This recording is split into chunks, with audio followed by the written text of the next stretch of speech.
പിതാവിന്റെയും പുത്രന്റെയും പരിശുദ്ധാത്മാവിന്റെയും നാമത്തിൽ ആമേൻ. ഈശോ മിശിഹായ്ക്ക് സ്തുതിയായിരിക്കട്ടെ. സ്നേഹമുള്ളവരെ, ഇന്ന് ജൂൺ മാസം 2-ാം തീയതി പുതിയ അധ്യയന വർഷം ആരംഭിക്കുകയാണ്. വിദ്യാലയത്തിലേക്ക് പോകാൻ ഒരുങ്ങുന്ന എല്ലാ കുഞ്ഞുമക്കളെയും നമുക്ക് അവിടുത്തെ കരങ്ങളിൽ സമർപ്പിക്കാം. അവരുടെ നിയോഗങ്ങൾ അവർക്ക് പരിശുദ്ധാത്മാവിൻ്റെ ജ്ഞാനം പകർന്ന് ലഭിക്കുന്നതിനും ആരോഗ്യമുള്ളവരായും നല്ല സ്വഭാവമുള്ള കുഞ്ഞുങ്ങളായി വളർന്നു വരുന്നതിന് വേണ്ടി നമുക്ക് പ്രാർത്ഥിക്കാം. പുതിയ കോഴ്സിനായി അപേക്ഷ നൽകി ശ്രമിച്ചുകൊണ്ടിരിക്കുന്ന എല്ലാ കുട്ടികളെയും അനുഗ്രഹിക്കട്ടെ, അവരുടെ ആഗ്രഹങ്ങൾ സാധിക്കട്ടെ എന്ന് നമുക്ക് പ്രാർത്ഥിക്കാം. പരീക്ഷയുടെ റിസൾട്ടിനായി കാത്തിരിക്കുന്ന കുട്ടികളെയും നമുക്ക് സമർപ്പിക്കാം. ദൈവജ്ഞാനത്താൽ നിറയുന്നതിനും അവരുടെ ആവശ്യങ്ങളിൽ അവിടുന്ന് തുണയായിരിക്കുന്നതിനും വേണ്ടി നമുക്ക് വിശ്വാസത്തോടുകൂടി പ്രാർത്ഥിച്ചുകൊണ്ടിരിക്കാം. പാവനാത്മാവേ എൻ ജീവദായകനേ, ഇറങ്ങി നീവാ, നിറഞ്ഞു നീവാ എൻ്റെ ഹൃദയത്തിൽ.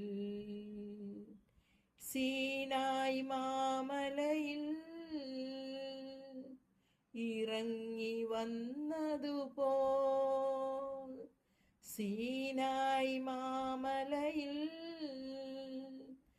ഇറങ്ങി വന്നതുപോൽ,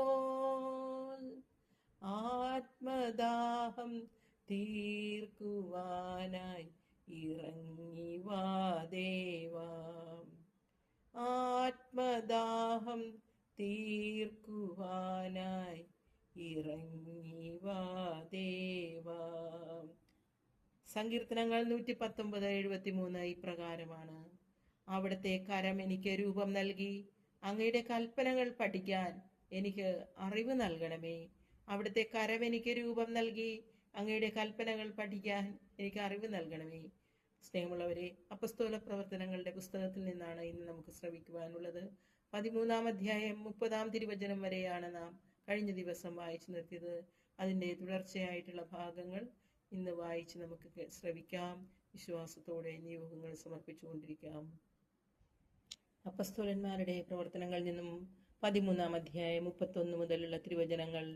അവനോടൊപ്പം ഗലീലിയിൽ നിന്ന് ജെറുസലേമിലേക്ക് വന്നവർക്ക് അവൻ പല ദിവസങ്ങളിലും പ്രത്യക്ഷനായി. അവർ ഇപ്പോൾ ജനങ്ങളുടെ മുൻപിൽ അവന്റെ സാക്ഷികളാണ്. ഞങ്ങൾ നിങ്ങളോട് പ്രസംഗിക്കുന്ന സുവിശേഷം ഇതാണ്: പിതാക്കന്മാർക്ക് നൽകിയിരുന്ന വാഗ്ദാനം യേശുവിനെ ഉയർപ്പിച്ചുകൊണ്ട് ദൈവം മക്കളായി നമുക്ക് നിറവേറ്റി തന്നിരിക്കുന്നു. 2-ാം സങ്കീർത്തനത്തിൽ ഇപ്രകാരം എഴുതിയിരിക്കുന്നു: നീ എൻ്റെ പുത്രനാണ്, ഇന്ന് ഞാൻ നിനക്ക് ജന്മം നൽകി. നാശത്തിന്റെ അവസ്ഥയിലേക്ക് തിരിച്ചു ചെല്ലാനാവാത്ത വിധം മരിച്ചവരിൽ നിന്ന് അവനെ ഉയർപ്പിച്ചതിനെ കുറിച്ച് അവിടുന്ന് ഇങ്ങനെ അരുളി ചെയ്തു: ദാവീദിന് വാഗ്ദാനം ചെയ്യപ്പെട്ട വിശ്വസ്തവും വിശുദ്ധവുമായ അനുഗ്രഹങ്ങൾ നിങ്ങൾക്ക് ഞാൻ തരും. മറ്റൊരു സങ്കീർത്തനത്തിൽ ഇങ്ങനെ പറഞ്ഞിരിക്കുന്നു: അവിടുത്തെ പരിശുദ്ധൻ ജീർണിക്കാൻ അവിടുന്ന് അനുവദിക്കുകയില്ല. ദാവീദ് തന്റെ തലമുറയിൽ ദൈവഹിതം നിറവേറ്റിയതിനു ശേഷം മരണം പ്രാപിച്ചു. അവൻ പിതാക്കന്മാരോട് ചേരുകയും ജീർണത പ്രാപിക്കുകയും ചെയ്തു. എന്നാൽ ദൈവം ഉയർപ്പിച്ചവനാകട്ടെ ജീർണത പ്രാപിച്ചില്ല. സഹോദരരെ, നിങ്ങളിത് അറിഞ്ഞുകൊള്ളുവിൻ. നിങ്ങൾക്ക് പാപമോചനം പ്രഘോഷിക്കപ്പെട്ടിരിക്കുന്നത് ഇവൻ വഴിയത്രേ. മോശയുടെ നിയമം വഴി നീതീകരണം ലഭിക്കാനാവാത്ത കാര്യങ്ങളുണ്ട്. വിശ്വസിക്കുന്നവർക്ക് അവൻ വഴി അവയിൽ നീതീകരണം ലഭിക്കും. അതുകൊണ്ട് പ്രവചനങ്ങളിൽ പറഞ്ഞിട്ടുള്ളത് നിങ്ങൾക്ക് സംഭവിക്കാതിരിക്കാൻ സൂക്ഷിച്ചുകൊള്ളുവിൻ. നിന്ദകരെ കാണുവിൻ, ആശ്ചര്യപ്പെടുവിൻ, അപ്രത്യക്ഷരാകുവിൻ.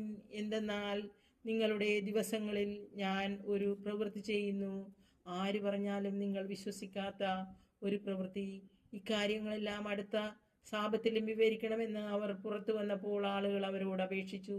സിനഗോഗിലെ സമ്മേളനം പിരിഞ്ഞപ്പോൾ പല യഹൂദരും യഹൂദമതത്തിൽ പുതുതായി ചേർന്ന ദൈവഭക്തരായ പലരും പൗലോസിനെയും ബാർന്നബാസിനെയും അനുഗമിച്ചു.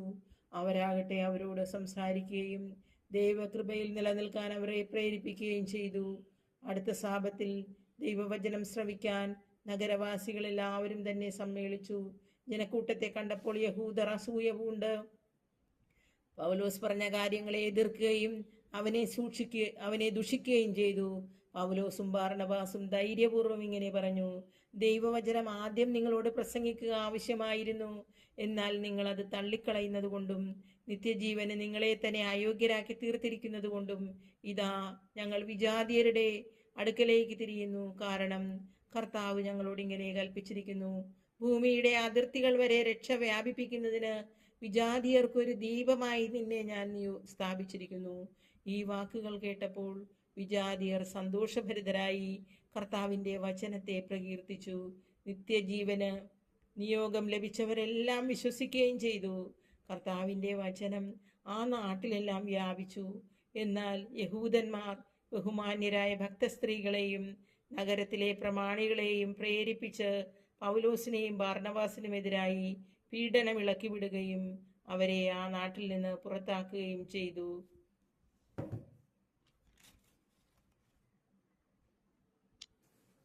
അവർ തങ്ങളുടെ പാദങ്ങളിലെ പൊടി അവർക്കെതിരായി തട്ടിക്കളഞ്ഞിട്ട് ഇക്കോണിയത്തിലേക്ക് പോയി. ശിഷ്യന്മാർ ആനന്ദത്താലും പരിശുദ്ധാത്മാവിനാലും നിറഞ്ഞവരായി.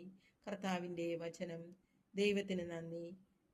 അടുത്ത അധ്യായം അടുത്ത ദിവസം നമുക്ക് ശ്രവിക്കാം.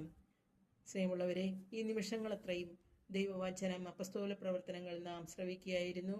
ദൈവം നിങ്ങളെ അനുഗ്രഹിക്കട്ടെ. നാം വചനത്തിന് വേണ്ടി ചെലവഴിക്കുന്ന സമയം കർത്താവ് അതിന് 100 മടങ്ങായി ഫലം നൽകും.